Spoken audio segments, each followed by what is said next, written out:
Đây là chương trình Anh ngữ sinh động New Dynamic English, bài thứ 25.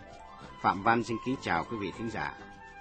Chủ đề của bài học hôm nay là phần Language Focus, Question Based on Dialogue.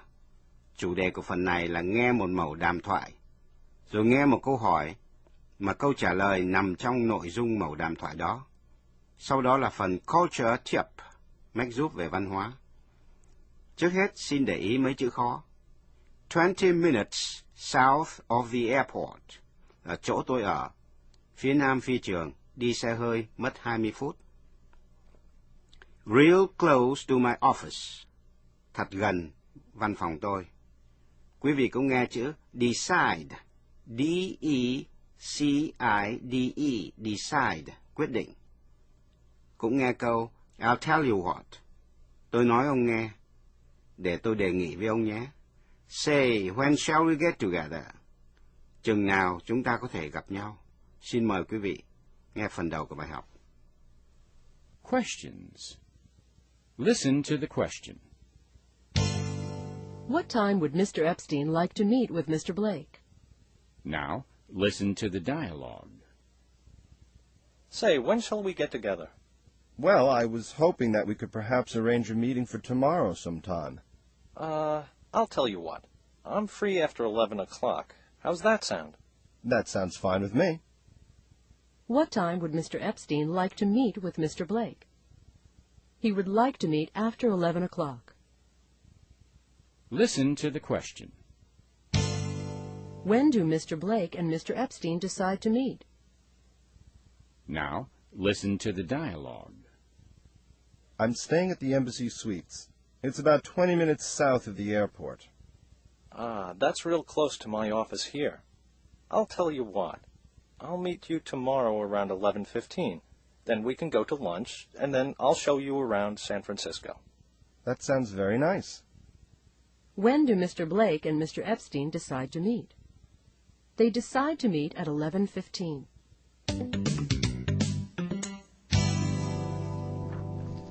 Sau đây là phần mách giúp văn hóa. Ông Gary Angleton chỉ cho chúng ta biết hai cách đề nghị, trực tiếp và gián tiếp, và khi nào dùng cho thích hợp. Thí dụ quý vị nghe câu Let's meet tomorrow for lunch. This is a direct suggestion. Đây là một đề nghị trực tiếp. Mai chúng ta hãy gặp để đi ăn trưa. I was hoping that we could meet sometime in the next few days. This is an indirect suggestion. Đây là một đề nghị gián tiếp. Tôi hy vọng chúng ta có thể gặp nhau vào một lúc nào đó trong vài ngày tới. Quý vị có nghe chữ vague, V-A-G-U-E, vague, mơ hồ. Vague means no definite time. Definite, D-E-F-I-N-I-T-E. Vague means no definite time. Mơ hồ nghĩa là không nói rõ ngày giờ nào nhất định. Quý vị cũng nghe chữ general, G-E-N-E-R-A-L, general, tổng quát. Ngược lại có chữ specific, S-P-E-C-I-F-I-C, specific, rõ ràng. Freedom, tự do, đây là danh từ. Coworker, người đồng nghiệp, C-O-W-O-R-K-E-R, coworker, người đồng nghiệp. Meeting time, ngày giờ gặp. Known for a long time, quen biết lâu. I've known him for a long time, tôi quen ông ấy đã lâu.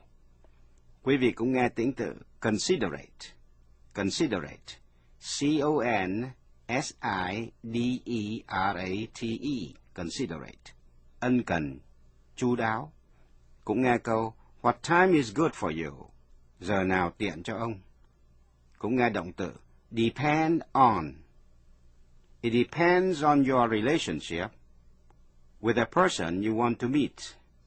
It depends on your relationship with a person you want to meet.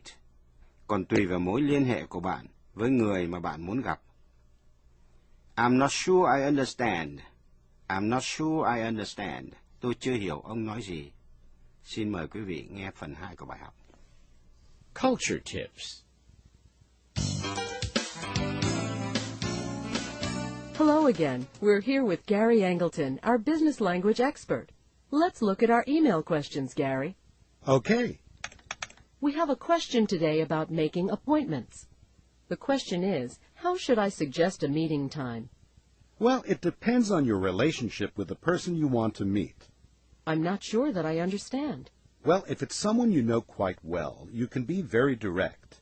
For example, let's say you want to suggest a meeting time to a coworker, someone you've known for a long time.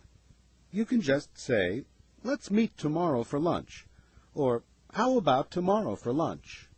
But even with friends, you shouldn't be too direct. Don't say, "I want to meet with you at 3 o'clock tomorrow." Oh, I see. But with someone you don't know well, or someone very important, it's better to be more general, more indirect. For example, you can say, "I was hoping that we could meet sometime in the next few days," or "Would it be possible for us to meet sometime tomorrow?" Very polite suggestions are often very long. Isn't that rather vague? Very general? Sometimes it's good to be vague. Vague means no definite time. That gives the other person a lot of freedom to suggest a good time. What if the other person asks you what time you should meet? Well, you can suggest a time, or if you want to be very considerate, you can say, "What time is good for you?" Very interesting and useful. Thanks again, Gary. I'm happy to be of help.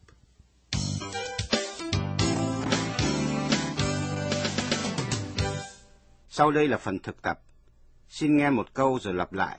Định xem câu đó thuộc loại direct suggestion, đề nghị trực tiếp, hay là indirect suggestion, đề nghị gián tiếp.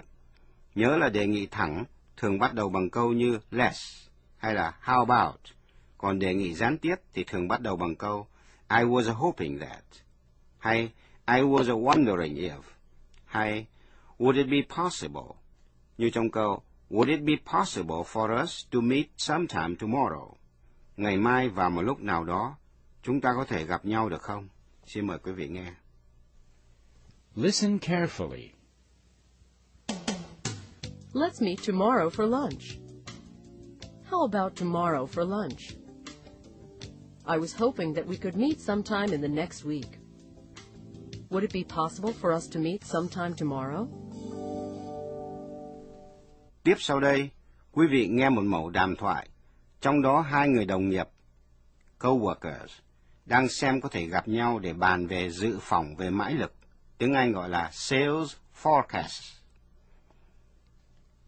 Sales, S-A-L-E-S, là mãi lực, tức là mức sản phẩm bán ra. F-O-R-E-C-A-S-T-S, đó là danh từ. Forecast là dự đoán. Conference room, conference, C-O-N-F-E-R-E-N-C-E,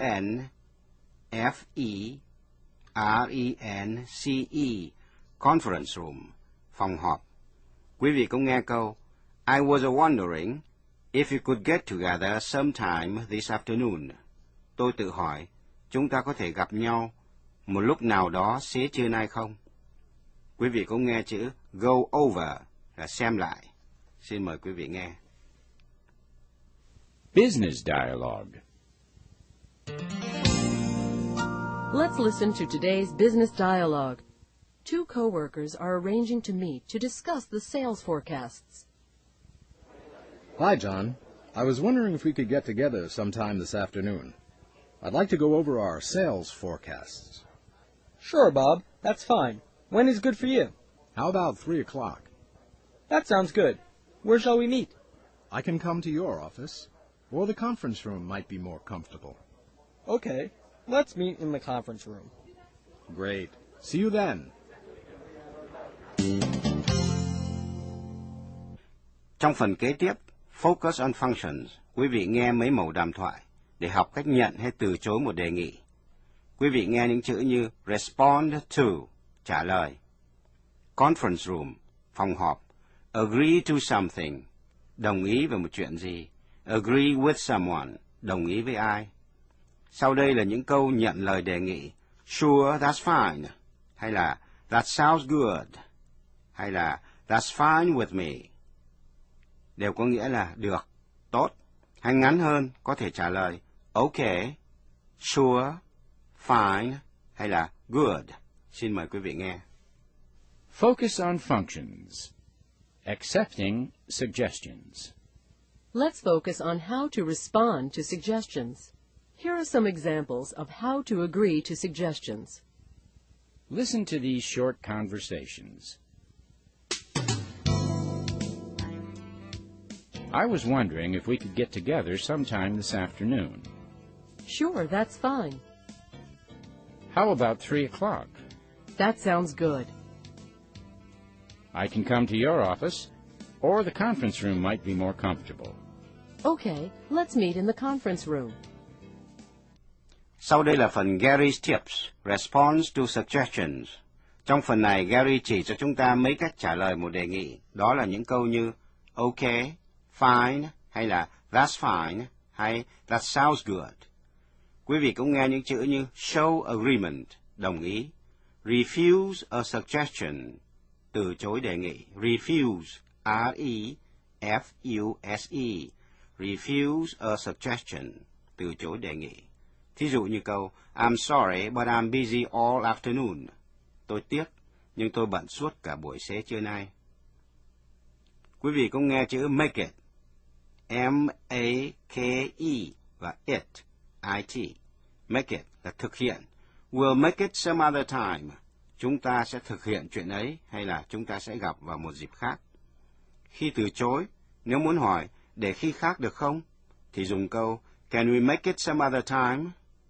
Quý vị cũng nghe những chữ như smooth, S-M-O-O-T-H, đó là tịnh tự, nghĩa là trơn tru, xuôi. Trạng tự smoothly, thí dụ như trong nhóm chữ go smoothly, trôi chảy, comfortable, thoải mái. Xin mời quý vị nghe tiếp. Gary's Tips. Now it's time for Gary's Tips with Gary Angleton. Hello, Elizabeth. Today we'll look at some ways to respond to suggestions. There are many ways to show agreement in English. Words like okay, sure, fine, and so on. Let's listen to the first part of the business dialogue. Bob suggests that he and John meet that afternoon. Hi, John. I was wondering if we could get together sometime this afternoon. I'd like to go over our sales forecasts. Sure, Bob. That's fine. John says, sure, that's fine, to accept Bob's suggestion. Then he politely asks John to suggest a meeting time. Let's listen. When is good for you? How about 3 o'clock? That sounds good. That sounds good is a good way to accept a meeting time. John asks Bob to suggest a place for the meeting. Let's listen. Where shall we meet? I can come to your office, or the conference room might be more comfortable. Okay, let's meet in the conference room. Bob suggests 2 places for the meeting, John's office or the conference room. John chooses the conference room by saying directly, okay, let's meet in the conference room. Now, let's listen to a conversation which does not go so smoothly. Hi, John. I was wondering if we could get together sometime this afternoon. I'm sorry, but I'm busy all afternoon. Can we make it some other time? The expression, I'm sorry, but, is a polite way to refuse a suggestion. That's all the time we have. Thanks for joining us today for Gary's Tips. We'll see you again next time. Thanks, Gary.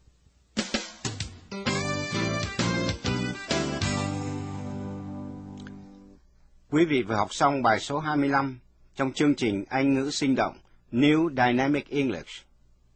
Phạm Văn xin kính chào quý vị thính giả và xin hẹn gặp lại trong bài học kế tiếp.